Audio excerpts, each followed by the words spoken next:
I never want anyone associated with GM to forget what happened. I want this terrible experience permanently etched in our collective memories. This is not another business challenge. This is a tragic problem that should never have happened and must never happen again. General Motors is recalling cars faster than a world land speed record, yet Americans are still buying their boxes in surprising numbers. Speaking of surprises, ever wonder what's really behind those mysterious EPA numbers? That and more. We put the pedal to the metal every week right here on Midpoint. Welcome in the one and only car coach. You see her nationally. She's a good friend. Lauren Fix joins us on Midpoint. Hello, Lauren. Hello, Ed. Lots of excitement today. I'm telling you, here we go. We just got this. It happened within the hour or so here. General Motors is now getting sued for $10 billion. That is B as in boy, $10 billion in a new lawsuit.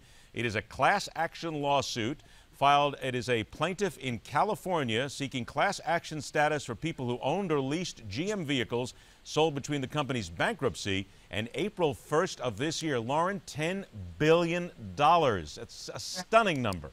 It is a stunning number, but unfortunately what will happen is you're going to have to prove some sort of loss. You can't just say I purchased the vehicle and I had no problems.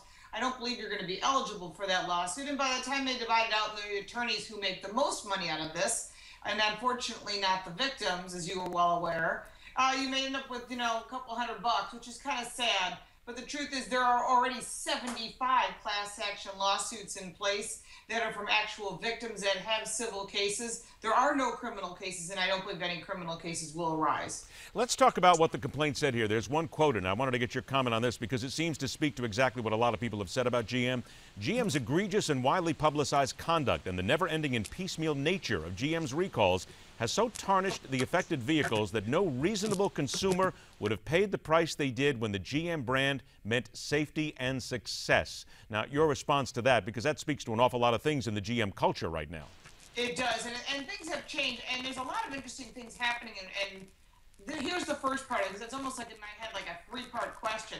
I think the first part of it is, at the time, they were in financial trouble, and the government bailed them out. And the worst part is they did find evidence when the government came in that this culture was in place and that there was a lot of stuff being covered up, and everyone was afraid to speak up because they were going to get fired.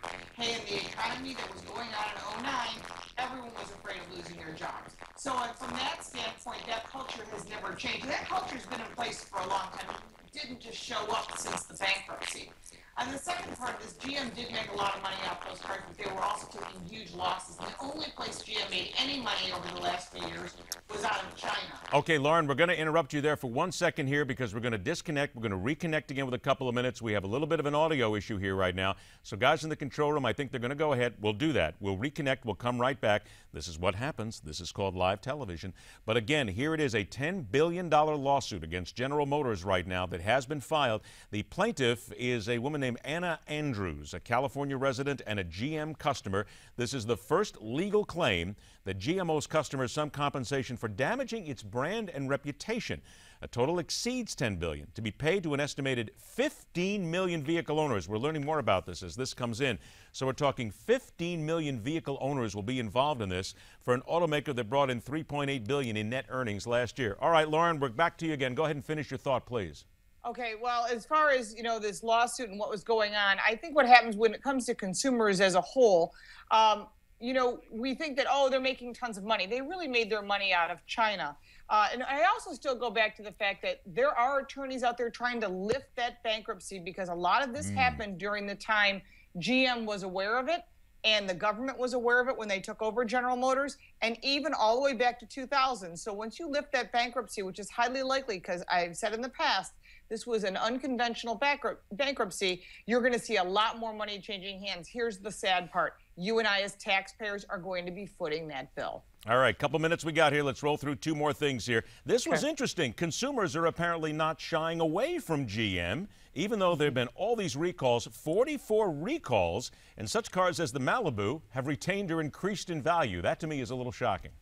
It is a little shocking, but I'll tell you what, I used to be a dealer trainer, and when we actually trained the new sales guys when they came in, and our job was when you pulled into the service bay to say, you know what, obviously you've got a problem with your car. Let's show you what the new products that we're putting out today we're going to offer you employee discounts, which is what they're offering people who had the ignition switch problems or other recall problems. So you're getting a chance to move them up to a better car, move them into a lease. Hey, the dealers are in business to make money. And you know what? They're making huge money because they have a captive audience. But this really tells us that even though they've had all these recalls, you still have to want to buy a car. It's not as if you can, well, last time I checked, couldn't find a dealer that could reach into your wallet and actually extract your money from you. So people, for whatever reason, still want to buy a GM product. It's true, and it's funny, if you look around, there's a whole bunch of studies that show that consumers are either unaware or totally deaf to this. That they've heard so much of it that it's just become noise in the background, and when they go to bring their car in to get repaired or to have service, they upgrade into a newer vehicle because it looks better and there's a great deal. All right, here comes the EPA, which is always one of my favorite. Talk about numbers. Ford has admitted overstating their fuel economy ratings of 6 2013 and 2014 models. Are going to pay owners as much as a little over $1,000 to compensate for underestimating their fuel costs. All right, Lauren, seriously, tell America right now, the EPA numbers, do they mean anything close to reality at all? No, and anyone who owns a car should know that, but I have to give Ford credit for being proactive. That's part of Alan Mulally being very proactive, and that's why he's been so successful. You're creating goodwill with Ford customers who'll want to come back and buy more Ford vehicles. Hey, you get a check in the mail from Ford? That's not so bad. When does that ever happen?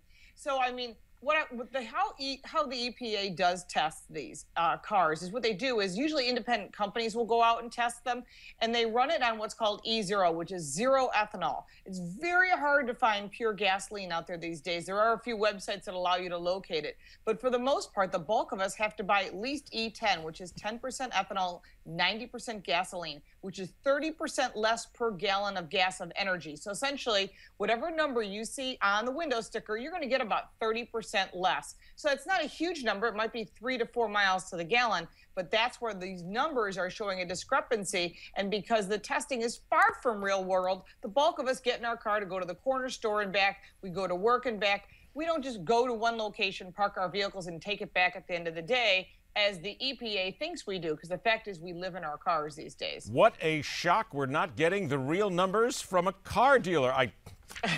That's it. I'm done. That's it. It's all over. That's all over. From here on out, everything changes. Don't forget the Car Coach. Make sure you find Lauren Fix, the Car Coach. The website is thecarcoach.com. It is laurenfix.com, or you can reach me through thecarcoach.com. laurenfix.com, thecarcoach.com. A great friend. Always a pleasure, Lauren. We'll see you again next week. Thank you. Take care, Ed. Nobody knows automobiles better. What do you think about this? You're not getting the real numbers from the automobile manufacturers. Are you shocked? Of course you're not shocked. We know better than this. Of course, we also know that we're going to come back, set things up, get you ready for the Steve Malzberg Show right here on the Newsmax TV network. Hello, I'm Dr. Ben Carson.